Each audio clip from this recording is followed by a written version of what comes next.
how much do creators make? I have made over $2 million in brand deals. Wow. My name is Monet. My platform is The Traveling Child, and I have been traveling with my kids literally since the day they were born.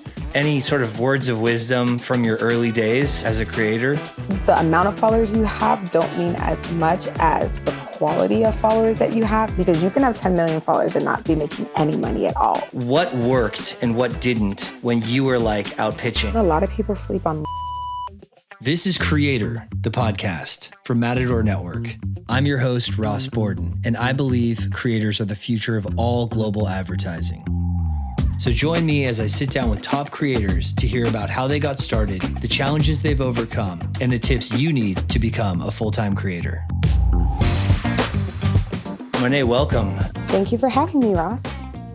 So for those who don't follow you on social or know about your family and your history, give me a little brief overview of who you guys are, where you live, and how you got started in the early days and kind of where you're at now.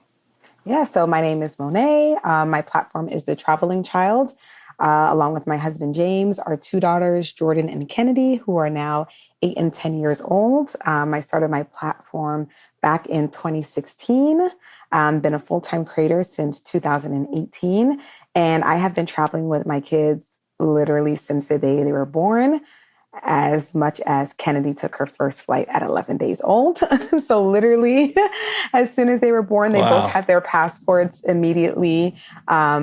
My eldest took her first international trip at 8 months, and my youngest took her first international trip at 10 weeks old. We went to Colombia while I was on maternity leave back in the day. Amazing. When I was working in corporate America. You know, got to take full advantage of not having to ask a boss for time off.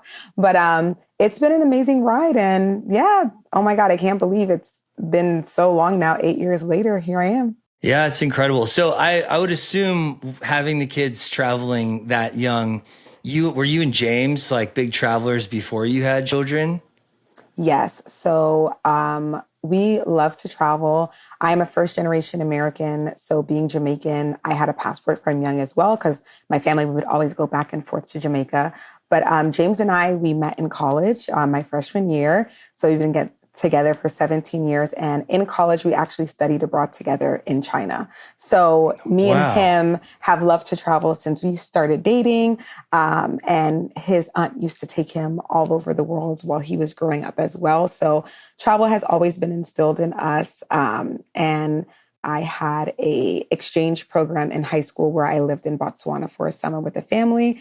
And that sparked the travel bug in me for real. So were you nervous about that? I mean, high school kid going to Africa for the summer to stay with someone you've never met. That's pretty badass for a young person. Every day, I just thank my parents so much because, of course, this was before, smartphones with FaceTime and things like that on a completely different, time zone. I would remember I used to have to call them in the middle of the night on a phone card outside of my house, not to disturb anyone. And that's the only way I would be able to talk to them, or going to an internet cafe, And I'm so thankful they allowed me that experience, because it just my independence, my ability to meet new people, my ability to learn how other people lived.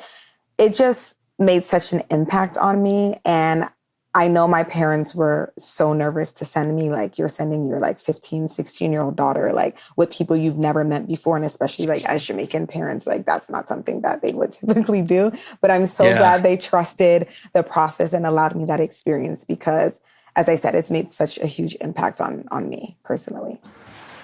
Yeah, it's amazing. I always talk to people who have, had discovered travel later in life, and that's its own brand of amazing. But I feel like I don't think I was doing adventures quite that big when I was quite that young. But I can speak for myself that travel really formed, changed my trajectory in life from traveling at a young age, and made me curious about the world and open-minded. So I think it's so awesome when parents give their kids that opportunity and also that trust, because it's not always an economic decision as much as I don't know, are we sure about this? Is this safe? Or is she going to be homesick?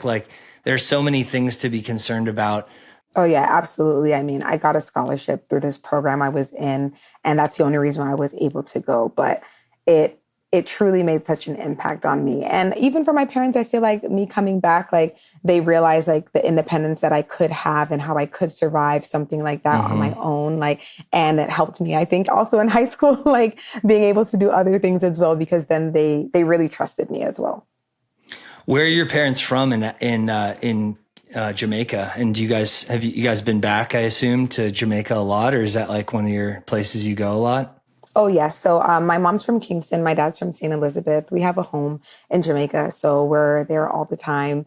My dad is Amazing. retired, and he's back and forth with Jamaica all the time, like 3 months here, 3 months there.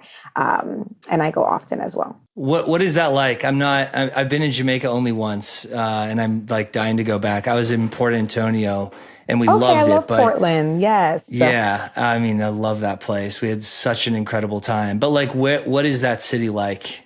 Yeah, so it's nice to hear people talk about Portland, because I feel like tourists only talk about Ocho Rios, Negril, and Montego Bay. But St. Elizabeth, we're a parish on like the southern coast of Jamaica, and it's amazing. So it's like small country town living. Like there are no movie theaters or any of the things that you would find in like, Kingston or anything like that. But we're right on the coastline. So there's the beach, like Treasure Beach.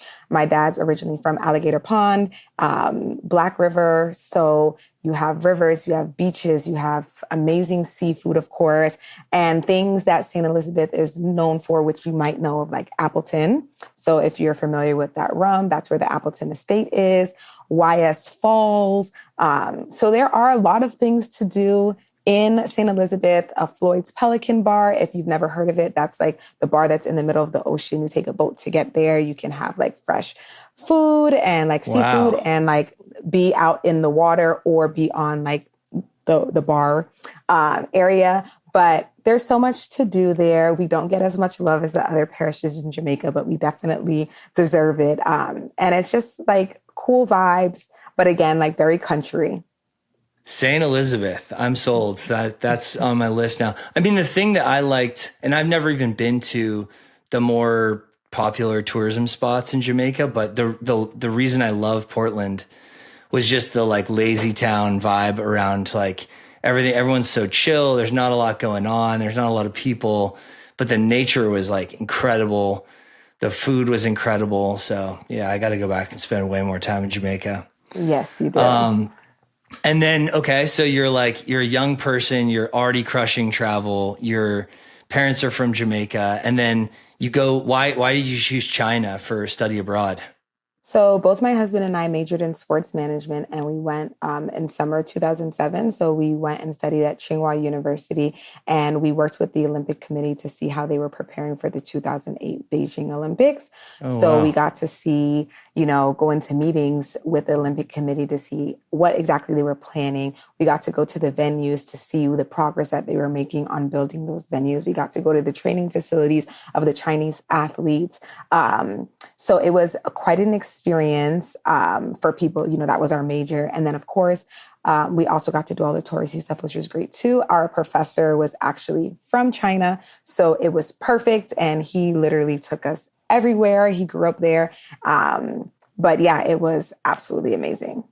Wow, that sounds like a very unique study abroad program. That sounds incredible. Yes, it was. Cool. And so then fast forward, I want to hear your previous life in the corporate world. What did you do after school? What was your career before you became a full-time creator? Yeah, so originally I worked in sports. I worked in Major League Baseball for a little while. And then I got out of that and I actually worked in recruiting for many years, like 7 years in recruiting. So I worked at a recruiting firm for a little while, and then I worked for a cruise line. And that was my last job before I went full time. How did you start your Instagram account, The Traveling Child? So actually, it was my friend Paula who encouraged me to start it. I was on maternity leave with my second daughter. And as I said, like with my first daughter, we would still travel. We went to Jamaica, we went to Italy, we went to Greece, we went to New York, we went to Chicago, we went to all these places before she was even 2 years old. And then when I had my second daughter, As I said, we were planning this trip to Colombia while I was going to be on maternity leave. We went to Cartagena and Medellin, and my friend had came over, and she was like, "Oh, you should really start an Instagram like about your travels." And I was like, "Why? That's stupid." And she was like, "What do you mean? There's like all these parents that, want to travel with their kids. They think it's not possible. And like, here you are, like I've watched you for the last 2 years travel everywhere with your daughter. And here you are going to like Colombia with a 10-week-old, you should really do this." And I was like, no, why would anybody follow me? Like, and I felt like that would be so vain. Like people would just think like, oh, I'm just like, oh, look at me and my family going here, there, all these things. And she's like, no, but like you have so much knowledge on like how to make it easier for parents, how to make it affordable. Like you're not rich, like, and you're able to do all these things. And I think so many other parents would value that. So I sat on it for a little while, and then I was like, okay, maybe she's not wrong. I'll see. And I opened up the account and I just started posting. And at first, nobody was following. Like after my first year online, I had maybe 800 followers. And then It just kept growing and growing. And then the first brand reached out to me and was like, oh, we want you to use our product on your next trip, and we'll pay you to make some Instagram posts and add us to your blog post. And I was like, what? I didn't even know people got paid from social media. Like I didn't know anything about blogging.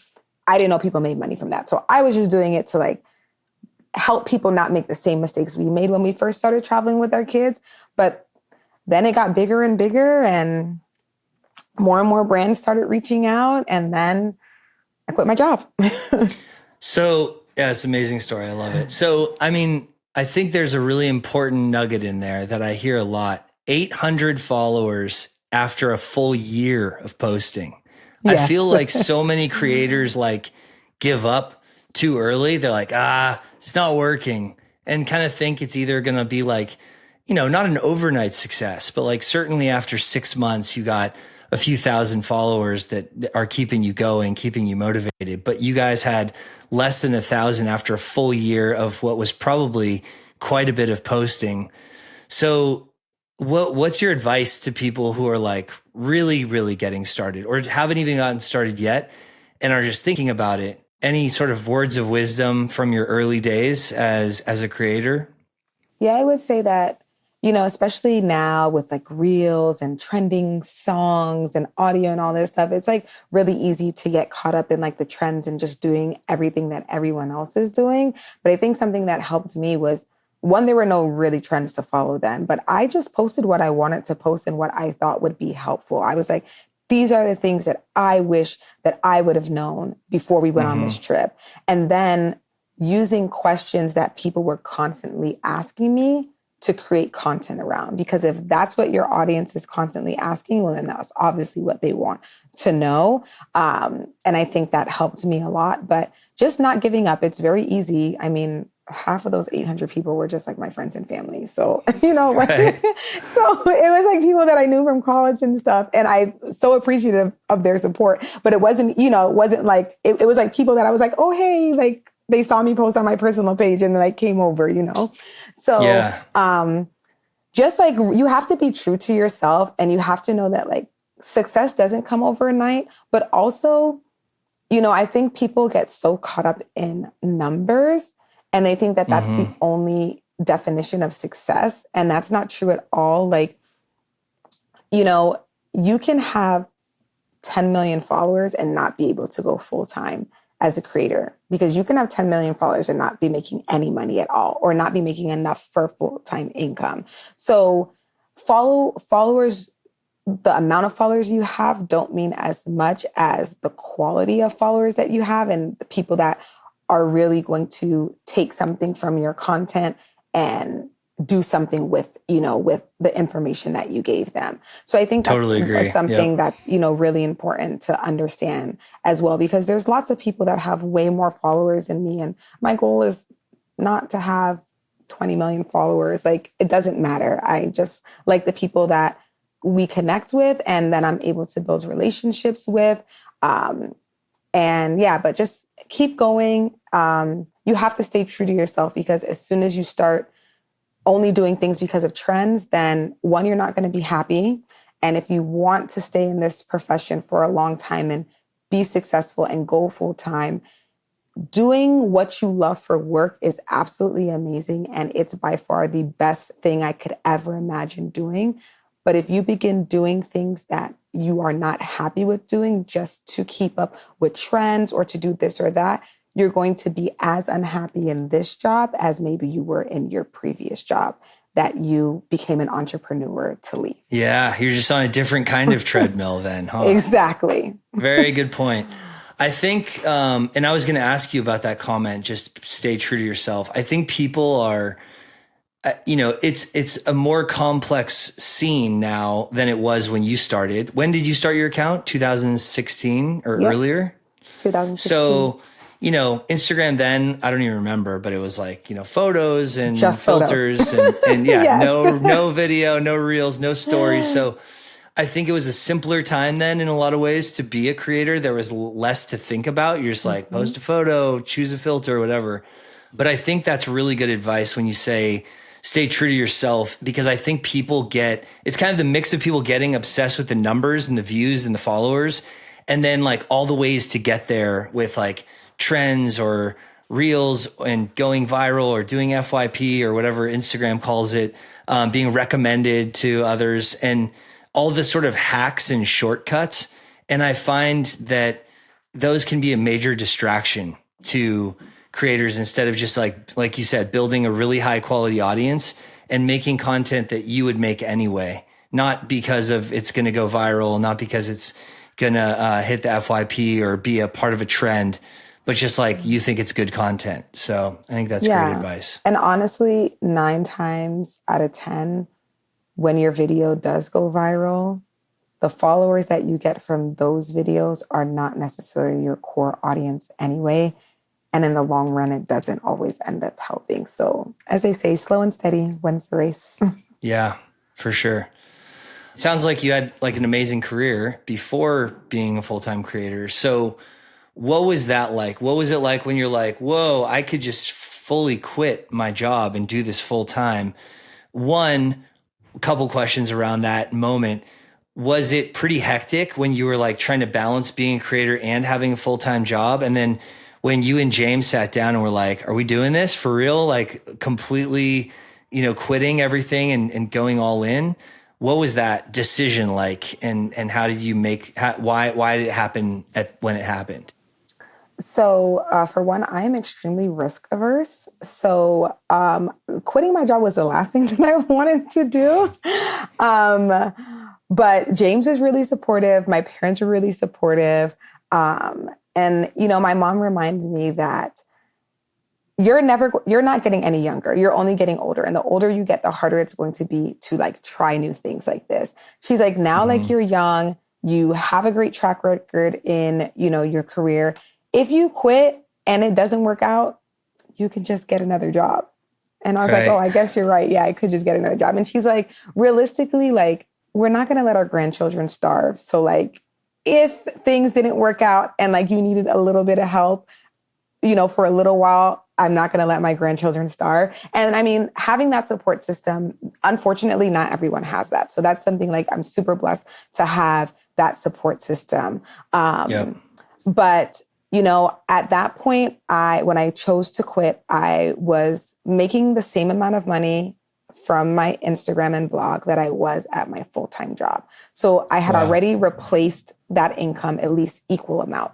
So I felt comfortable doing it that way. And then too, it was becoming harder for me to grow because of my job. Because I do have vacation days and I had responsibilities at work and I couldn't always do things for my own business because my full-time job conflicted with that.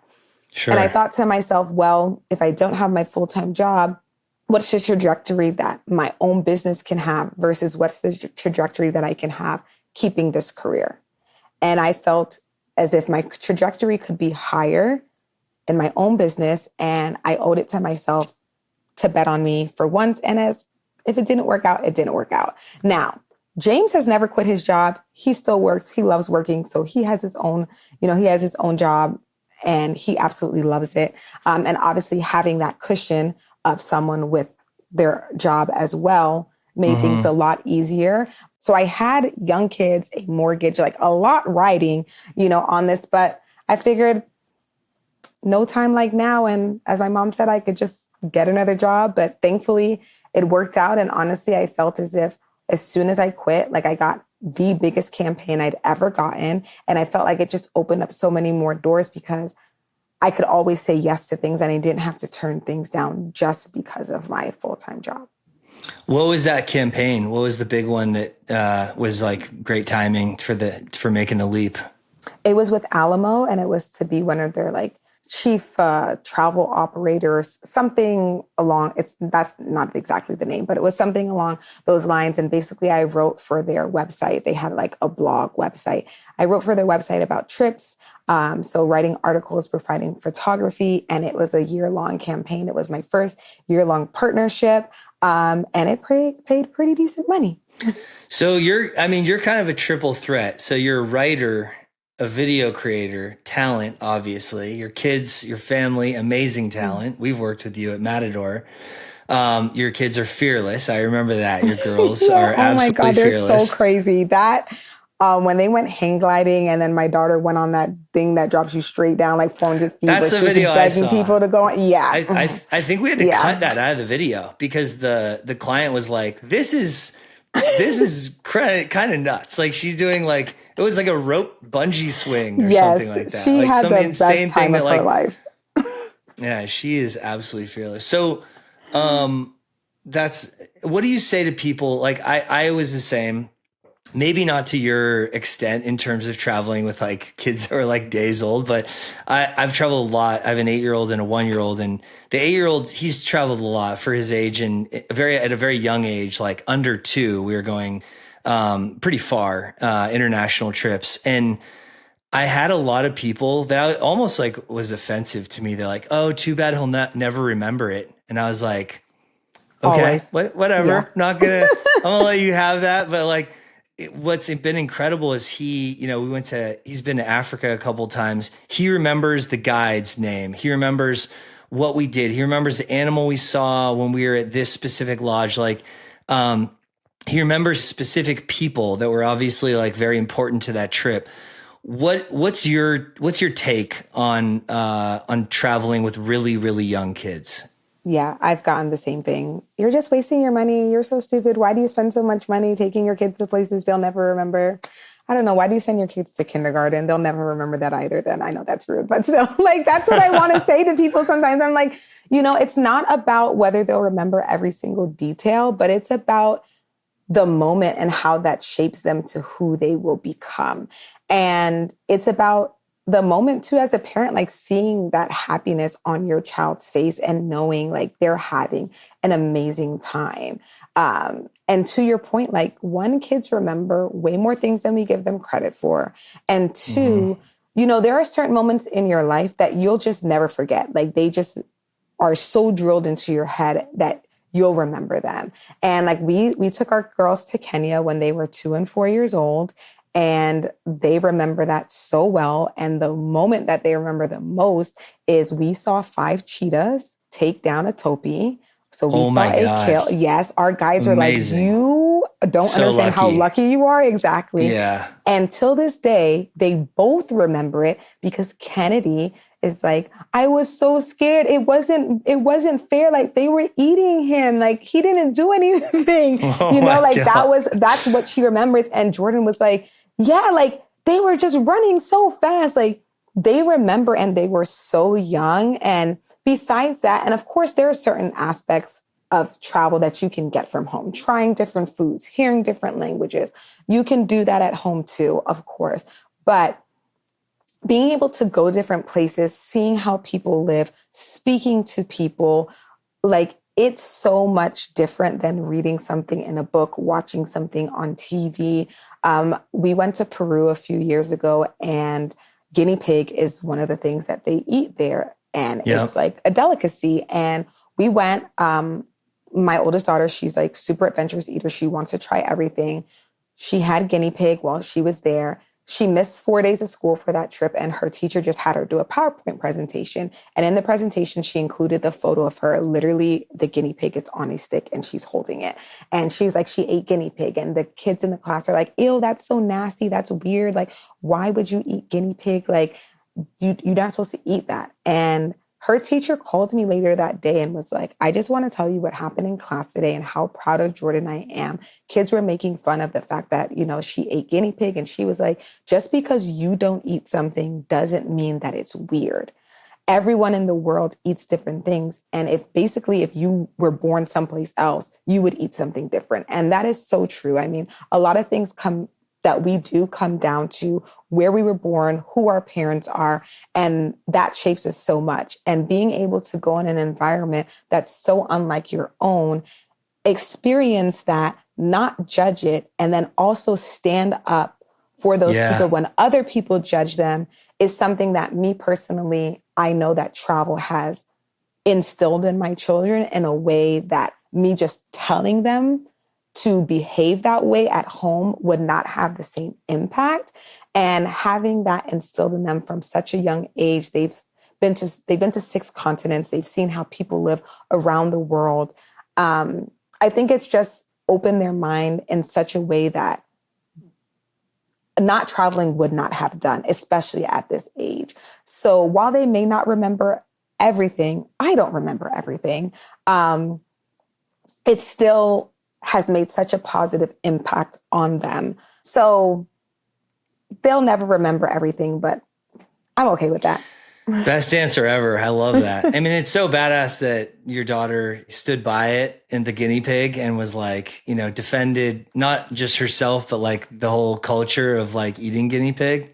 So awesome. Cool. And so also I just saw from your feed that you guys, the whole family was at the Olympics. Did you guys all go to the Olympics in Paris? Yes, we did. Tell me about that. How did that happen? Was that like a personal trip? Yes. So my youngest daughter and I, like every year I do a mommy and me trip with each of my daughters separately. So me and my youngest daughter were going to Italy for our mommy and me trip. That's what she chose this year. And while I was planning it, like after we booked our flights and everything, I realized it's during the Olympics. And I mean, Italy, Paris, they're right there. They're so close. They're right there. And I was like, oh my God, how cool would it be to go? And as a Jamaican, huge track and field fan, I wanted to see Shelly Ann Fraser-Price run for the last time. And that's what it was like supposed to be surrounded about. There were tickets to the 100-meter women's final. So we were honestly only supposed to go for a day. We were going to just go for the day, go to that event, and then go back on our trip.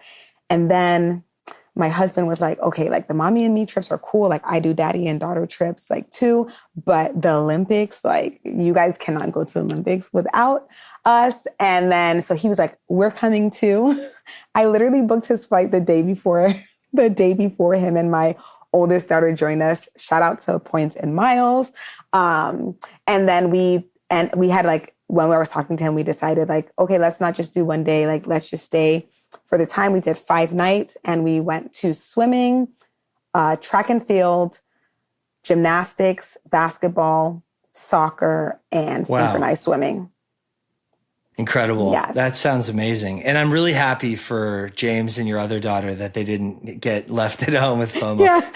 How do you guys do all this? So you said earlier, I mean, you're traveling as a family, obviously, most of the time. Mm-hmm. Now you're telling me you do mommy and me trips with each daughter individually. Yes. And you do girls trips and you do romantic trips with your husband. Yes. I mean, is there like one of those other trips every year or do you plan years in advance? How do you pull that off? I am definitely not a planner of years in advance at all. But no, like every year. So my daughters, they switch like this year, my oldest daughter, she had a shorter mommy and me trip, like a 3-night trip. And then my younger daughter, she had a longer trip. So me and my oldest daughter, she asked to go to DC. She's a history buff museum girl. That's her thing. So we literally went to all the museums in DC. And then my youngest daughter, she had a longer trip this year. She really wanted to go to Iceland, but mommy hates driving. And I begged her if we could please get it as a family trip so James could drive. she was kind enough to change it to Italy. But last year, me and her went to New York, and my oldest daughter and I, we went to Japan. But yes, I do that every year with them. It's just a great time for us to have like one-on-one time, no compromises for them. They're sisters, but they have such different personalities and interests. And it's just great to have that undivided attention towards them and for them to be able to like do what they want to do on this trip. And then like, my husband and I, we need some alone time together. So we do a trip with just the two of us. And then I love my solo trips. So I do one of those this year. I went to Nepal. Wow. And so solo trips. I forgot solo trips. Yeah. Too. So we went to India. This year actually did back to back. So we went to India as a family for spring break. And then my best friend was having her birthday trip in the UAE. So that was my girls' trip for the year, but they were literally 10 days apart. And I was like, it makes no sense for me to fly all the way home to fly all the way back to that side of the world. So in those 10 days, I went to Nepal solo, and then I met my girlfriend. Amazing.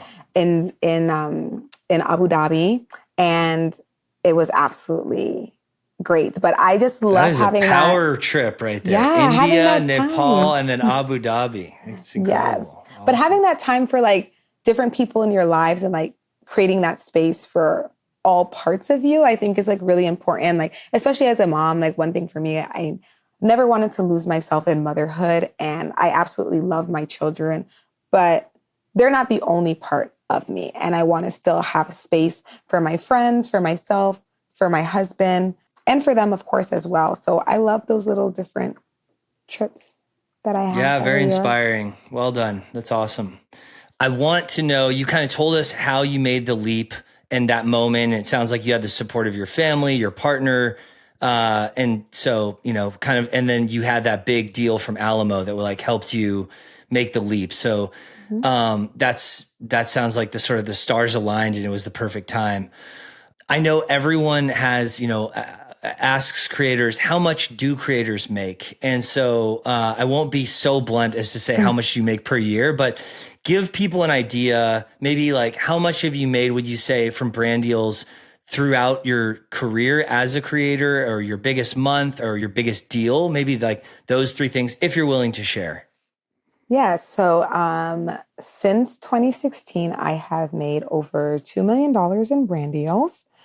Wow. I know. I never in my life would have ever imagined, as I said, I never knew that bloggers, Instagrammers made money when I started this. That was not my motivation at all. But I learned, I wouldn't say rather quickly, because as I said, the first year I didn't even have many followers, but I learned that there is money to be made in influencing, being a content creator. And there's so many avenues, as I've worked with you guys as talent, being in commercials, posting for Instagram, writing articles for different brands. And, now there's like UGC content, and that's something that you can do as well, which your following doesn't even matter. And my biggest deal has been $130,000, which is more than I made when I worked full time. That's amazing. So can you share, if not the brand, can you share like the industry, or if you can share the brand? I cannot share the brand. You're trying to get me in trouble, Ross. We have these. I had to ask. I know. Everyone wants to know. Come on. Yes, so what industry was that in? Was it like a airline, hotel, not even in travel? This one was not in travel. Oh, interesting. Yeah, this one was not. The plot thickens. Now this one was not in travel. Curious. Like, obviously, everything can be tied into travel, but it was not a travel company. Okay. Any more hints? That's all I can give you. I'm sorry. Okay. All right. That's all I can give you. And then biggest month. So $2 million you've clocked from brand deals in your career. Unbelievable. And then biggest deal ever, $130K. What's the biggest month, if you know offhand, that you've had? I'm not 100% sure. I know that I've had 60K months. I'm just can't tell you if that was the highest. Yeah. But that's obviously astronomically high. Yeah, that's incredible. And so, and a single deal was more than you were getting in your corporate job. That's incredible. Yes.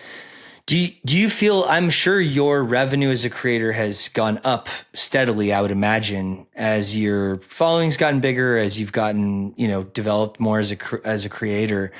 Do you feel like it's like easier or harder to find brand deals now than it was back in the day when you started in 2018 when you made the leap? Do you think it's like all the increased competition of there being so many creators has caused scarcity in brand deals, or do you feel like the brand deals are just like finding you more easily now with sort of the more developed creator world? I definitely think that brand deals find me more easier now. Like when I first started, I was constantly pitching brands all the time, and I don't really have to pitch brands anymore. And to touch on the scarcity, that's something that kind of bothers me in the creator industry. Like there's just this mindset of like scarcity, but I guarantee you there's enough money for everybody. Brands are using creators so heavily. There is literally enough money for everyone. I've never been on any campaign where I was the only one doing the campaign. Like that's not a thing. So there's always multiple people doing campaigns. And there's So this idea of you get a everyone. deal, someone else isn't getting a deal is just sort of fiction. Yeah, I mean, of course, now they're not hiring every single influencer for every single deal. But I mean, I know like brands reach out to me and I'll be like, oh, if you're looking for more people, you should hit up my friend so-and-so because I think they'd be great for this too. Like, and you know what? If that's going to prevent me from getting something, well, then so what? Because I hope that other people, I know for a fact, other people have recommended me for campaigns as well. Mm-hmm. So, there's no harm in that. We can all help each other. I've had brands reach out to me for a campaign and they wanted my whole family to travel to a destination. And it was actually during the school year. And my older daughter at that time, what she had going on, there was no way that she could take off from school and my husband couldn't take off from work. So I was like, well, since you're willing to pay for 4 people, how about having another creator that's my friend that has a child around the same age as my daughter? Would you be open to them coming as well? And like we do it and then you get content from both of us and we get to go on a trip together. And they were like, oh yes, we would actually love that idea. Like that would be so great. And then both of us got paid and it was amazing. Let's talk about brand deals when you did have to go find them, which you had to go out and pitch. Now they're finding you. So obviously an amazing place to be. But what worked and what didn't when you were like out pitching? How did you pitch? How did you find leads? Did you just cold email, cold call? Like what was producing results that got you to where you are now? So one, a lot of people sleep on LinkedIn. I used to find so many contacts on LinkedIn because if you think about it, like on social media, if you're DMing brands, how many other people are DMing them? The person that is, reading your DM is someone that's on the social media team that's responsible for making social media posts, not necessarily the person that's responsible for hiring content creators. So I used to just go on LinkedIn, find, the company that I wanted to work with, type in like social media marketing or marketing manager or something like that, find the people. And then I would send them a message on LinkedIn and be like, oh, hi, my name is Monet, such and such. And I would get a lot of contacts that way because most content creators weren't reaching out to brands that way. So they weren't bombarded in that sense.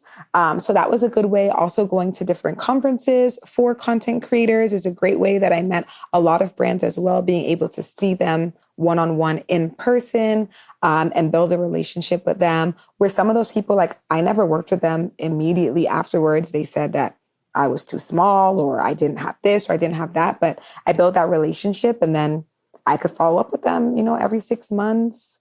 And then eventually they would want to work with me. For other people who are creators with families and jobs or partners with jobs, how has that worked? Like, because when I look at your feed, I'm like, dang, they are on the move nonstop. They're going places all over the world. Are they homeschooled? Like, how have you worked with that? No, absolutely not homeschooled. Okay. So how are you just like working around 3-day weekends and vacation breaks? And then how does it work with James and his career? I don't want to get him in trouble, but yeah, no, that's okay. Post-COVID world, everyone's remote now. His job has hired me before, so they know exactly what he does. The company he works for now is in the travel industry. And we have worked with brands that they work with, and they have chosen our photos for the things to go on his company's website, and he is in the photo. So they 100%, They're very aware. They're very aware of what you're doing. If we were trying to hide it, we've absolutely failed, because they definitely know. And as I said, they've hired me for stuff before. So with that, for the girls, honestly, there are so many vacation days, like things that they have that they miss maybe like 8 to 10 days of school every year for travel. Like this year for spring break, they have the Friday, then the whole following next week, and then the Monday of the following week. So they literally have 5, 6, 7, 8 plus 11 days for spring break. There's so many options for us to go to. For Thanksgiving, they get the whole week of Thanksgiving off. So every year we normally travel for Thanksgiving. I saw they're doing that for our school for the first time ever. They've just given up on trying to do a short Thanksgiving week. It's just give us the whole week. It's just fine. Pointless. It just makes sense. So for Thanksgiving break, we've gone to Morocco. We've done Cape Town. Last year, James and my oldest daughter, they did a daddy and daughter trip to Australia. There's so many opportunities. And then with summer is at least 2 months long. And then there are like the 3-day weekends that we've taken, and we've gone to like, local quicker trips. But there are so many days off that the kids have. Like one, I could never, ever homeschool. That is not for me. That's not for my children. They love all their extracurricular activities. And then for James, unfortunately, sometimes he's not able to come on every trip. And so you just gotta sit home, watch the feed, and get the FOMO and watch you guys exploring the world. He picks and chooses, like what he really wants to come to. Like we went to Cape Town. He was like, "Of course, I'm going to Cape Town." Like we went to India for my girls' spring break this year. He went, but then like sometimes we'll go places where maybe he's like, it's not at the top of my bucket list. Like I'm okay if I miss it. And he'll just be like, hey, like, I don't think I'm going to go on this one because I know maybe something else will come up and I'd rather go there instead. Right. Okay. All right. I could literally talk to you all day. So I got rapid fire questions to close. Okay. One, we've talked about, what has been an amazing career for you as a creator in your family. What all the things, it seems like the stars have aligned almost throughout. What's a mistake that you've made as a creator and, that you wouldn't make again or that you learned from? Can you think of something where it didn't go your way or you made a mistake? Yes. Early on, you are just so excited that brands are reaching out to you. You sign anything because you don't know any better. And I've definitely signed some contracts that were not in my favor. I've learned lots of new words now, exactly what perpetuity, exclusivity, like usage terms, all those things. And those are things that I wasn't, I didn't understand at first. And I've definitely signed some contracts that I should not have signed. Yep. I feel you on that one. I was the same as an entrepreneur a long time ago. You now know termination and exclusivity. Those are the 3 things I look for right before the lawyers even see it. Exactly. And then, I think with all the creators out there, there's this idea that you need to find your niche and like lean into that and find your audience through that niche. Did you do that, or were you just doing your thing, or like, is that good advice that a new creator especially needs to have like a specific niche that they serve or they, are specialized in? So I think a niche is good, but I think sometimes that you have to niche down can be taken so heavily that it makes things so limiting. Like for me, that was something I heard all the time when I first started. Niche. You need to have a niche. Like you can't just talk about whatever you want. And like, so at first I only talked about family travel and that was it. Even though I did other types of travel, like I go on solo trips. I go on trips with just my husband. I go on trips with my girlfriends. And I was like, I can't talk about those things. People only follow me for family travel. That's all they want to see. They want to see kids and that's it. And then I was like, but I'm not being true to myself. And there's so many other aspects of my life that that I'm willing to share.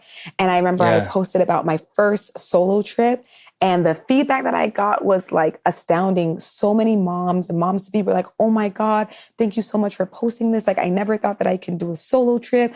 There's all this mom guilt. There's this, oh, I think once I have kids, like I solo travel now, I don't have kids, but I thought that once I had kids, I definitely couldn't solo travel anymore. And I didn't want to give that up. To see you doing it is so encouraging, like things like that, and seeing like all those different aspects of my life in the travel. Yes, it's travel, but it didn't have to be so hyper focused. And I'm definitely not a lifestyle content creator at all.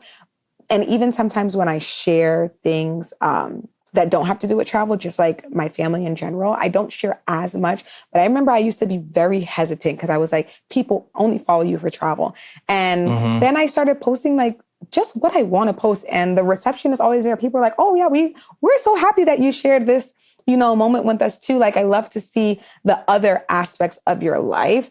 So again, not heavy into that type of content, but the community that you build, at the end of the day, most of them, for the most part, are interested in you. And that's why for content creators, always say like, it's about you. Like, we're not the only family that travels.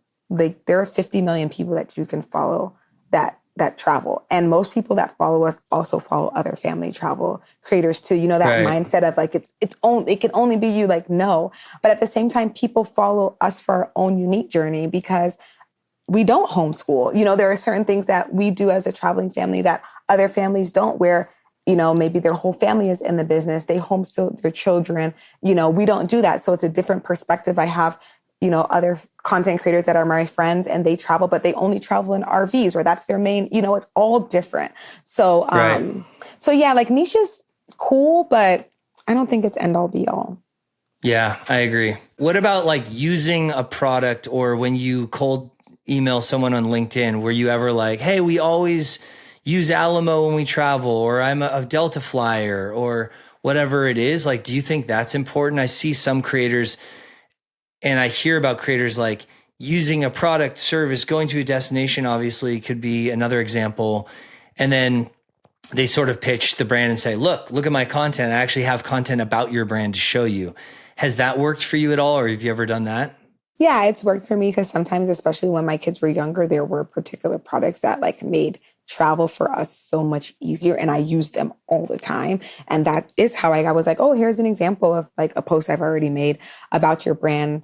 I want to do a giveaway, or I want to do this, or I want to promote it that way. Like, I worked with Ergo Baby quite a bit when my kids were younger, because that was the only carrier that I ever used. And I had been using it since my oldest daughter was born. So yeah, it's absolutely a great way, especially if it's, you want to work with brands, first of all, that you really align with anyway. So cool. All right. I always ask people this question, not just creators, but any travelers. If you had to live in 3 countries for the rest of your life and you could never go to any other countries, which 3 countries would you live in? Okay, well, I'm going to say Jamaica, of course. Of course. Italy. I just love the food in Italy. Ooh, and probably, we're excluding the United States, I assume. Probably. You can't exclude the United States. United States has to be on there if it's one of the 3. Ooh, well then, can I give you 4 then? I would yeah, okay, 4. I'll let you slide with 4. South Africa, and then the U.S. I live here. South Africa, Italy, U.S., and Jamaica. That's a solid lineup. Yeah. Nice. Cool. All right. Well, we got to wrap up, but I want to make sure that anyone listening who's not already following you on all of your channels, can you say again where they can follow you on every channel that you're on? I'm at The Traveling Child on everything that I have. And my website is www.thetravelingchild.co. Perfect. Monet, thanks so much for joining. That was great. Thank you for having me. Creator, the podcast, is produced by Matador Network. We are a leading global travel publisher focused on travel and adventure. If you enjoyed today's episode, please subscribe. Every week, I interview a new top creator. New episodes are released every Tuesday on YouTube, Apple Podcasts, Spotify, and everywhere podcasts are found. Thanks for listening.